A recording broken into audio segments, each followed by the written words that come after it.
This is Focus, the video news magazine of Toledo Technology Academy, with your host, Nair. It's the start of the second semester, and that means second week, a concept unique to TTA when students in teams participate in a myriad of activities and challenges instead of attending classes. Focus reporter Cordelia Van der Veer takes you to Lunar Base 7.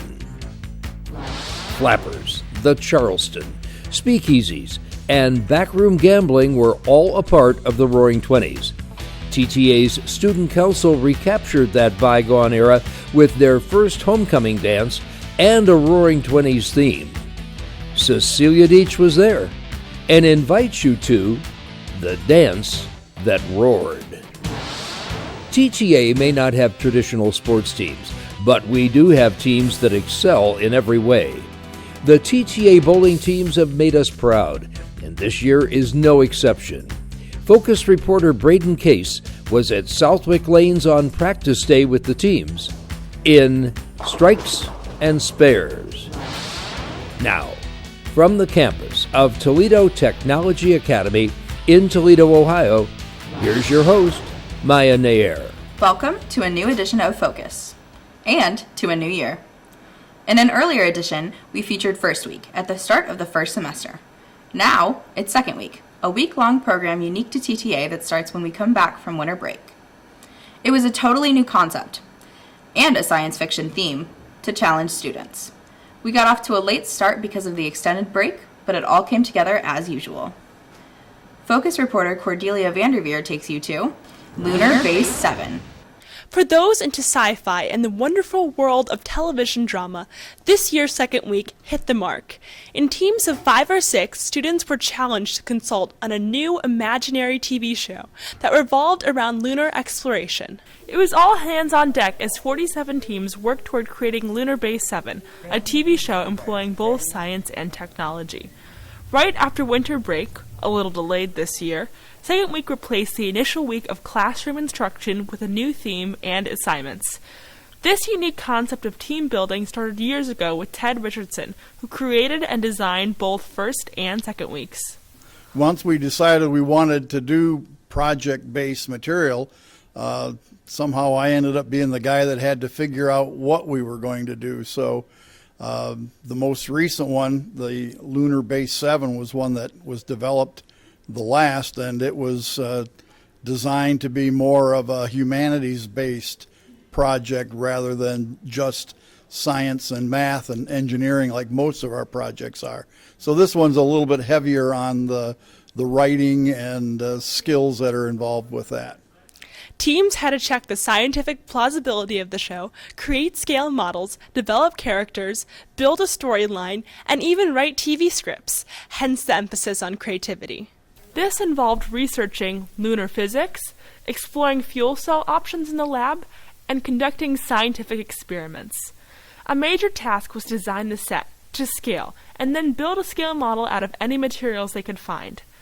Teams also had to attend morning, after lunch, and late afternoon sessions in the auditorium to get instructions and updates, create individual and team websites, and participate in 3 building activities, including a smoke-filled escape room with only one way out, building a marshmallow tower, and going on a school-wide scavenger hunt.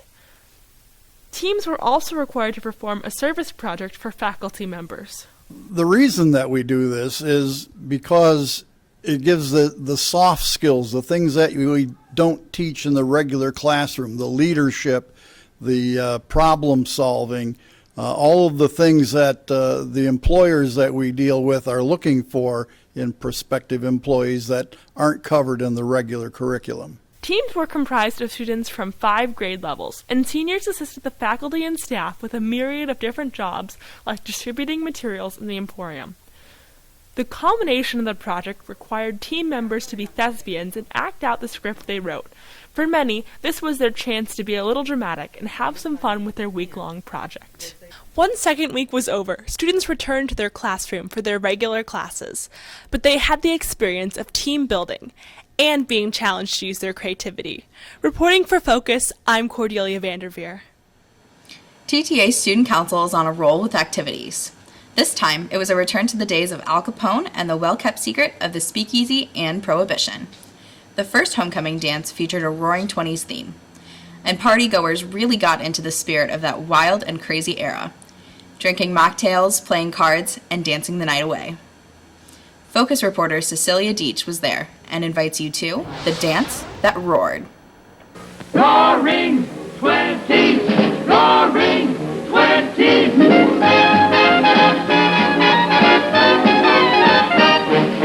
How'd you do? I'm taking you to the Roaring 20s for a true bird's eye view of the Roaring 20s. Initially, homecoming was scheduled at the culmination of Spirit Week, but when 2 extra days were added to the Thanksgiving break, it was decided to move it to December. It was the bygone era of the Great Gatsby, the Charleston, bathtub gin, gambling, and the clandestine speakeasy. TTA's first homecoming dance took on a Roaring Twenties theme. The library was transformed into a speakeasy, with faculty members tending bar and making mocktails. Ms. McElroy was the cocktail hostess, serving drinks to the gambling tables just like back in the day. Mr. Tanner, Mrs. Foose, and Mr. Farley were the dealers, playing blackjack and Texas Hold'em. Although it was all in fun and no real money was exchanged, the stakes were high, and it added to the ambiance of the theme. Of course, DJ Kid was on hand to play requests, and all the usual hits brought the flappers and their escorts to the dance floor. The ever-popular Cha-Cha Slide, the Cupid Shuffle, the YMCA, and the Los Del Rio hit, the Macarena, were at the top of the playlist.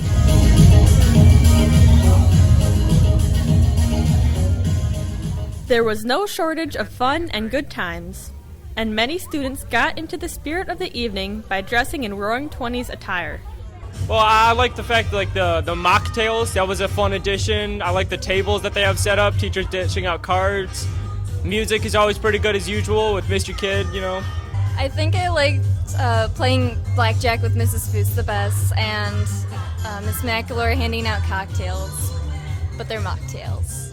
I like the mocktails a lot, and on top of that, the cards were fun.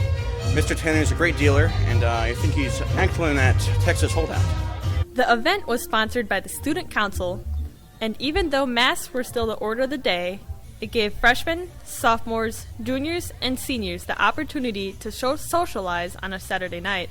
True to any homecoming dance, everyone voted for homecoming royalty, the king, queen, and the court. When the ballots were tallied, Senior Maya Nair was voted queen, and Landon Trowbridge was her king. Everyone on the court got a sash and could claim a homecoming victory. With the decorations and ambiance, everyone really got into the spirit of the 20s. And now, when we read The Great Gatsby in English class, it will really bring it home. Having a great time at the homecoming dance, I'm Cecilia Dietsch, reporting for Focus. TTA doesn't have traditional sports teams, but we do have teams that are extremely competitive and are often featured on the local BCSN sports channel.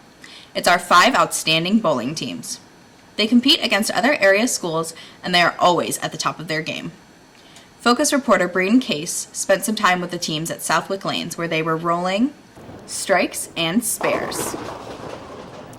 Here at Southwick Lanes, TTA's bowling teams are practicing for the upcoming games this weekend, and some of these bowlers are really good. There are 19 bowlers in all. TTA has 1 silver division team and 2 gold teams. Both are handicapped. The 2 varsity teams are scratched based on their averages. They practice on Wednesdays and bowl on Saturday mornings. The teams have been featured quite often on BCSN, the local sports channel, on Sunday evenings. In fact, TTA is often the featured teams, and it's great exposure for not just the teams, but for TTA. Their coach for the past 4 seasons is John Behringer, who oversees the practices and encourages the bowlers during the games. Bowling is not recognized as a sport, and it should be. It takes dedication, it's a mental, physical, shot repeatability, lots of practice and dedication. TTA competes against 7 other local high schools: Bowser, Clay, Otsego, Toledo Christian, St. Francis, Northview, and Southview, and the matches get very competitive. 2 varsity bowlers are vying to be on top this year. Zach Saloff is one who has consistently done well. Yeah, my average, I've kind of kept it consistent throughout the whole season at around 200, 195. My highest score that I've ever bowled was about a 286, I believe, close to a 300, choked in the 10th frame. But, I mean, yeah, it's a lot of competition out here in Southwick Lanes, though. The goal of any bowler is to roll a perfect game, a 300. And Kyle Bowman did that earlier this year at the Travel League at Eastern Lanes. Bowling at 300 was definitely a dream come true for me when it happened. I started bowling when I was around 3rd grade, chasing that dream of bowling at 300. So bowling 12 consecutive strikes was definitely nerve-wracking, especially the last shot. And it was truly just mind-blowing to me. At practice, it's more than just trying to make strikes and spares. Coach Behringer works with the teams on the more difficult challenges, like picking up a split or nailing that one standing elusive 10-pin. Our bowling practices consist of 7 pins, 10-pin practice. It's not all about what is up on the scoreboard. It is practicing shot repeatability and learning our equipment. Now, you may think this looks easy, right? Anyone can make a strike. Okay, it's my turn.